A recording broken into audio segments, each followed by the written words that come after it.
Le drone Aerinov en agriculture vient révolutionner les techniques d'échantillonnage. C'est-à-dire qu'il va permettre de faire la même chose que lorsqu'on vient réaliser une pesée de biomasse sur colza ou réaliser des prélèvements de taux de chlorophylle sur blé.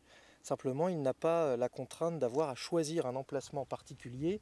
Lui va survoler l'intégralité des parcelles et avec son capteur va pouvoir réaliser l'analyse en tout point de la parcelle et donc s'exonérer complètement de l'effet du point d'échantillonnage. Les drones qu'on utilise en agriculture ont des caractéristiques très particulières. Ce sont des drones de type planeur.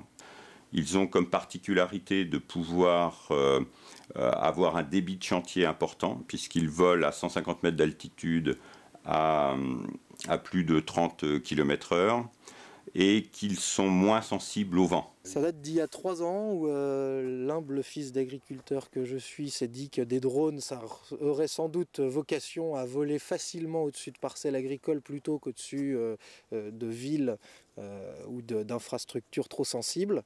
Et j'ai rencontré 2 ingénieurs qui étaient très spécialisés en matière de drones et qui, eux, cherchaient effectivement, comme beaucoup d'acteurs du drone il y a 3 ans, les pistes d'activité potentiellement les plus accessibles à court terme. L'intérêt principal du drone par rapport à d'autres prises de mesures de capteurs est sa souplesse d'utilisation.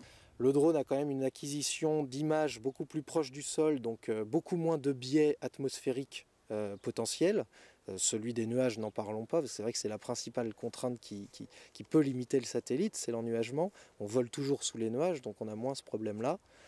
Et puis c'est un outil qui quand même réalise un suivi de plusieurs centaines d'hectares par jour. Aujourd'hui, la mise en œuvre pour du drone est principalement utilisée pour la modulation d'azote colza. Sur le blé, on va faire la même chose avec le taux de chlorophylle ou la densité foliaire. Ce sont des éléments, des indicateurs qu'on vient observer, qu'on vient rentrer dans les outils de conseil en disant vous partiez sur une hypothèse de cette valeur-là, on vient vous la donner, on vient vous l'actualiser sur la base d'une observation concrète.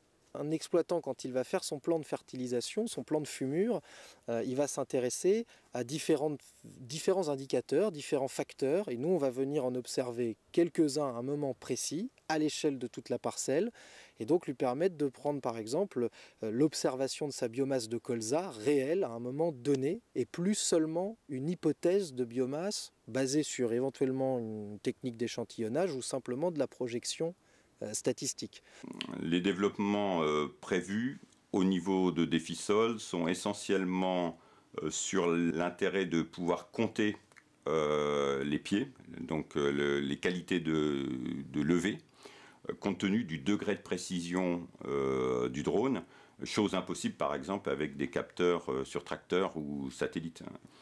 Et autre piste de recherche, les cartes d'infestation de mauvaises herbes pour pouvoir cibler les traitements herbicides. La mise en œuvre consiste simplement à récupérer les contours de la parcelle, soit par exemple à partir des déclarations PAC, pour ensuite l'insérer via une prise USB dans le drone. On connaît les coordonnées GPS de chacune des parcelles que l'on doit cartographier, on lui intègre directement, il prend son envol en sachant qu'il démarre d'un point à altitude 0 et qu'il doit rejoindre un polygone à altitude 150 mètres. Une fois qu'il y est, il va acquérir des informations sur la lumière renvoyée par les plantes, par les feuilles, dans 4 parties de la lumière avec des filtres de couleurs très précis, 2 dans l'infrarouge, une dans le rouge et dans le vert, qui sont des informations sur le niveau de coloration de la feuille qui traduit un niveau de vitalité. Quand on connaît à l'œil une différence de vert, de teinte de vert dans du blé, on est capable d'en tirer des enseignements. En tout cas, nos aïeux travaillaient comme ça. Nous, aujourd'hui, on va aller analyser des parties qui sont autres que la couleur verte, qui sont même des couleurs invisibles à l'œil nu.